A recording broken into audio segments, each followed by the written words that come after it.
HBC news 18 में आपका स्वागत है। हरियाणा के शिक्षा मंत्री कवन पाल ने कहा कि सरकार गौशालाओं को आत्मनिर्भर बनाने में कोई कोर कसर नहीं छोड़ेगी, इसके लिए चाहे धन का विशेष प्रावधान करना पड़े। उन्होंने कहा कि गाय हमारी संस्कृति है, इसे आगे बढ़ाना सरकार का दायित्व है। शिक्षा मंत्री स्थानीय रेड बिशप के सभागार में हरियाणा गौ सेवा आयोग के चेयरमैन श्रवण कुमार गर्ग के पदभार ग्रहण समारोह को संबोधित कर रहे थे। उन्होंने कहा कि संस्कृति की रक्षा करना हमारी जिम्मेवारी है। इसके अलावा गौशालाओं को आत्मनिर्भर बनाने के लिए पंचायती भूमि को गौशालाओं व चारे के लिए दिया जा सकता है। उन्होंने कहा कि गायों के उत्पाद को बढ़ावा देना भी आत्मनिर्भरता के लिए बेहतर कार्य करना है। इसके लिए गाय के गोबर से हवन सामग्री युक्त धूप बत्ती को बनाया जा सकता है। उन्होंने कहा कि गौशालाओं को इस प्रकार आत्मनिर्भर बनाने के लिए लक्ष्य मानकर चलना चाहिए। इसके अलावा नस्ल सुधार पर भी बल देना चाहिए। क्या उद्देश्य के साथ काम करेंगे जी, आप क्या राय दे रहे हैं? पहले तो सभी चैनलों का बहुत बहुत धन्यवाद। और जहाँ तक माननीय मुख्यमंत्री जी ने मुझे गौ सेवा आयोग के चेयरमैन का पद दिया है, ये मेरे लिए पद नहीं है, दायित्व है। और इसको सेवा के साथ जैसे संकल्प से हमारी टीम पहले कर रही थी, उससे भी ज़्यादा संकल्प से ऊर्जावान होकर हम गौ माता की सेवा करेंगे। और गौ माता की सेवा में आप कुछ और बात पूछेंगे तो उसका भी उत्तर। सर, आपने अंदर एक बात कही थी कि जो A2 मिल्क है वो ठीक नहीं है, हालांकि वो हरियाणा सरकार द्वारा ही लॉन्च किया गया था, उसको लेकर क्या कहें? A1 मिल्क ठीक नहीं है, A2 मिल्क ठीक है।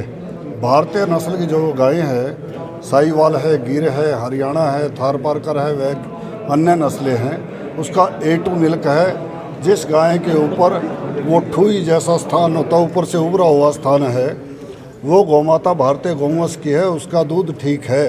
और जो विदेशी गाय माता गौ है, विदेशी गाय है, उसका जो सपाट चिन्ह रहता है उसकी जगह उसका A1 मिल्क है। विदेशों के अंदर वैज्ञानिकों द्वारा सिद्ध हो गया कि वह जहर के रूप में कार्य करता है। और मैं उस बात को अब भी डंके की चोट पर कह रहा हूँ, तो उसको ना पिए। और गौ माता का जो भारतीय गौवंश का हजारों लाखों साल से पी रहे हैं दूध, हम पिए और अपने स्वास्थ्य का लाभ लें। तो एक तो ये भी दावा किया जाता रहा है बार बार भी, जो आवारा पशु हैं वो नहीं रहने दिए जाएंगे, जो गायें हैं तो, लेकिन आज भी हजारों लाखों जो गायें हैं सड़कों पर घूम रही हैं, तो उसके लिए क्या? आप इसको आवारा नहीं कह सकते, आप बेसहारा रखा जा रहा, तो आप इसको बेसहारा कह सकते हैं। बेसहारा का अर्थ यह है कि समाज ने जिसको छोड़ दिया और उसकी पालना नहीं की और उसकी ज़मीन भी ले ली, गौ चरांद की भूमि पर कब्जे कर लिए, गौ चरांद की ज़मीन भी ले ली और उनको घरों से भी निकाल दिया और बेसहारा कर दिया, आश्रय भी नहीं दिया। उस गौ माता को सड़कों पर वो आई, उसके कारण से बेसहारा हो गई।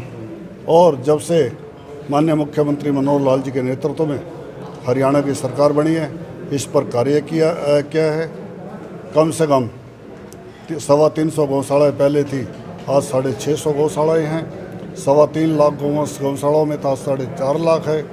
और जो सड़कों पर है उसके लिए भी हम योजना बना रहे हैं, सभी प्रशासन के साथ, सबके साथ मिलकर गौ सेवकों, गौ भक्तों के सामान्य प्रयास से और आप सभी के भी सहयोग से निश्चित रूप से एक दिन वो आएगा जब हम सभी गर्व से कहेंगे कि हमारी गौ माता है वो सड़कों पर नहीं। हमारे बात यह है कि जहाँ उनका रहने का स्थान है वहाँ सुरक्षित है, सुखी है, आनंद से है। उस दिन हमारा भी विकास होगा, देश का भी विकास होगा और निश्चित रूप से गौ माता की जय होगी।